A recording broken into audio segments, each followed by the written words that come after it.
Bonjour et bienvenue à tous à cette première leçon du cours sur la théorie des groupes. Aujourd'hui, on va expliquer le concept fondamental de permutation. Imaginons qu'on ait face à nous une collection d'objets dans un certain ordre, comme par exemple ces quatre figures géométriques qui sont rangées de gauche à droite sur votre écran. Une permutation de ces objets, c'est tout simplement un réarrangement des mêmes objets dans un autre ordre. Par exemple, en voici une première. Ou bien, je vous montre un deuxième exemple de permutation, une autre permutation des mêmes objets.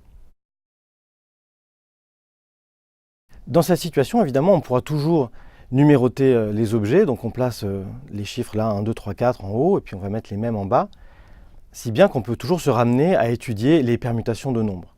Donc dans la suite du cours, c'est toujours ce qu'on va faire.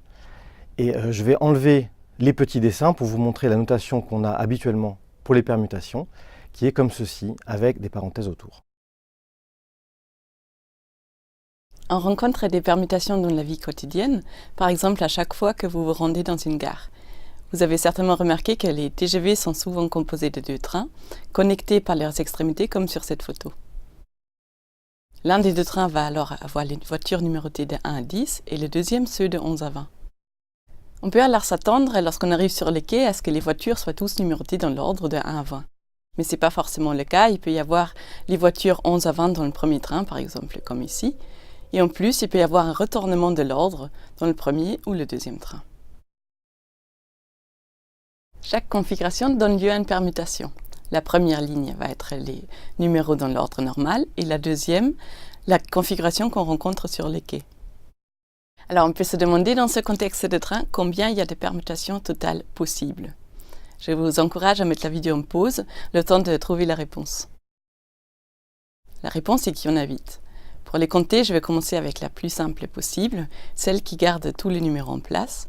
On l'appelle la permutation identité et on reviendra souvent sur cette expression.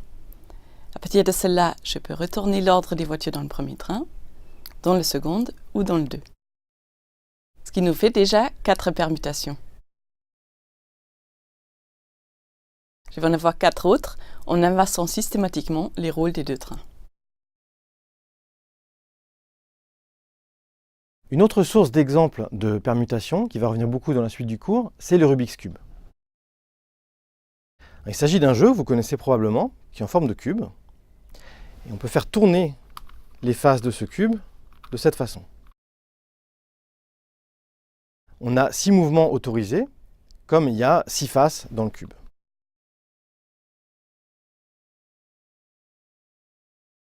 Le but du jeu étant de remettre le cube dans cette position, qu'on va appeler la position résolue, alors qu'on vous l'a donné dans une position plus ou moins compliquée, comme par exemple celle-ci.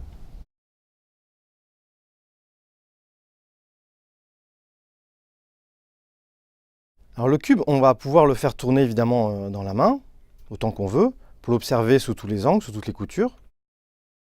Évidemment, ça a son intérêt, mais ça ne fait pas progresser le jeu. Alors, mathématiquement, quand on va établir un modèle de ce Rubik's Cube, en fait, on va fixer une position une fois pour toutes. Là, je vais décréter que la face bleue, c'est celle de devant, la face rouge est au-dessus, etc. Et on va uniquement s'autoriser de faire pivoter les faces, mais pas de faire bouger le cube. Si on fait ça, je vous fais remarquer que les petites facettes, les petits carrés, au centre des faces, ne bougent jamais. Vous voyez que le centre de la face bleue ne change pas quand je fais ça. Évidemment, il change encore moins quand je tourne cette autre face. Et ils vont rester en position. On va avoir besoin de numéroter toutes les petites facettes sur le Rubik's Cube. Donc on commence comme ceci. Alors vous voyez qu'on ne prend pas la peine de donner un numéro à cette facette ici, puisque comme je viens juste de l'expliquer, elle ne bougera jamais au cours du jeu. Donc on va faire pareil, on va laisser tranquille celle-ci et celle-là. La numérotation des facettes en fait est standard, donc il y a une numérotation qu'emploient tous les fanatiques de Rubik's Cube dans le monde, donc on va employer la même. Elle commence comme ceci, ensuite elle place les nombres de 9 à 16 derrière comme ça, et elle reprend avec le 17 ici.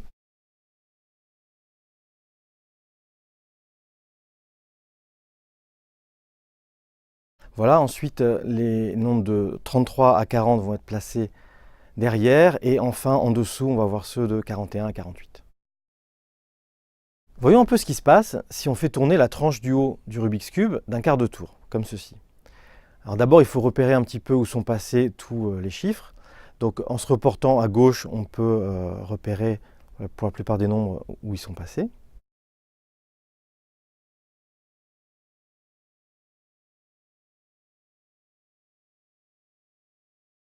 Et alors pour les 3 derniers ici, il faut se reporter à la numérotation complète que vous n'avez pas pu voir parce que c'est la phase de derrière, mais on va vous la donner dans un instant. Et si on fait ça, on trouve 33, 34, 35. À ce stade, pour chaque emplacement sur le cube, chaque emplacement physique dans l'espace, on a 2 nombres. C'est-à-dire que ici, par exemple, sur la face de devant ou à gauche, on a le 17 et ici le 25.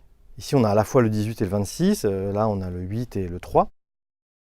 Un diagramme qui va donc être utile de faire, c'est de prendre un seul cube et de placer les 2 chiffres simultanément dans la même facette. Donc pour ça, je vais me munir d'un cube gris parce que les couleurs vont arrêter de jouer un rôle à partir de maintenant. Et puis je vais placer, par exemple ici, à la fois le 17 qu'on avait en noir et le 25 qu'on avait en bleu. Et ensuite, on fait la même chose avec toutes les autres facettes.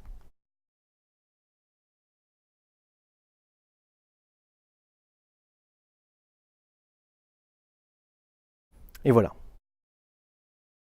En ayant ce schéma sous les yeux, avec le cube muni de ces 2 jeux de chiffres, les noirs et les bleus, on va pouvoir écrire une permutation.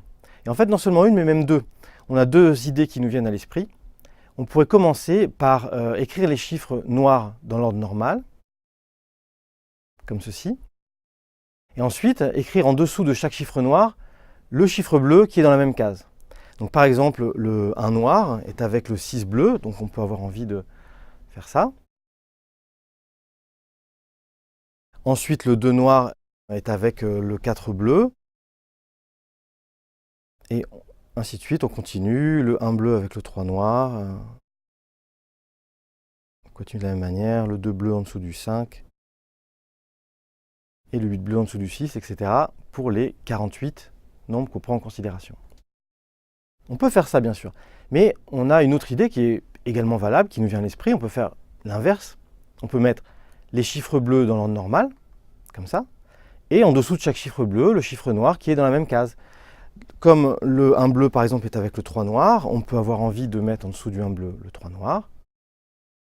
En dessous du 2 bleu, il va y avoir le 5. Et ainsi de suite, on continue. A priori, ces 2 choix sont aussi valables l'un que l'autre, et il n'y a pas de raison d'en privilégier un. Mais il faut bien se décider. Donc dans ce cours, on va opter pour la deuxième solution. Et on va laisser tomber les permutations écrites comme ça, avec les chiffres noirs en haut. On va toujours garder les chiffres bleus en haut. Vous allez voir que ça va finir par avoir son importance dans une leçon ultérieure.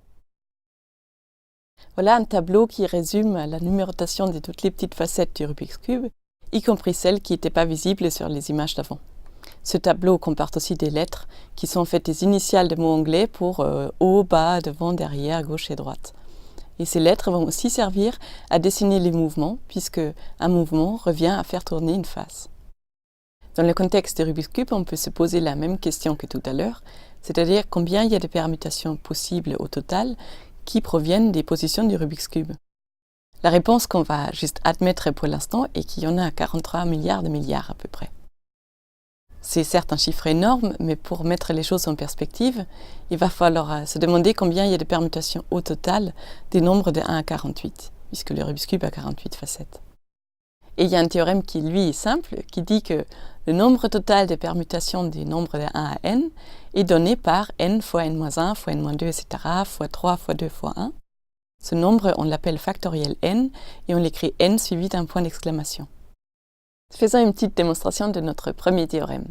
Donc une permutation, c'est juste 2 lignes. La première, c'est les nombres de 1 jusqu'à n. Et si on regarde la deuxième ligne, à la place x1, on a n choix. On peut prendre n'importe quel nombre entre 1 et n. En revanche, pour x2, il y a un choix qui est désormais exclu, à savoir ce qu'on a pris pour x1. Donc là, il y a n-1 possibilité pour x2. Pareil pour x3, on ne peut pas prendre la valeur qu'on a déjà choisie pour x1 et x2, et il nous reste n-2 choix. Et ainsi de suite, de proche en proche, on a un choix de moins à chaque fois, et on arrive bien à un total de factoriel n permutations.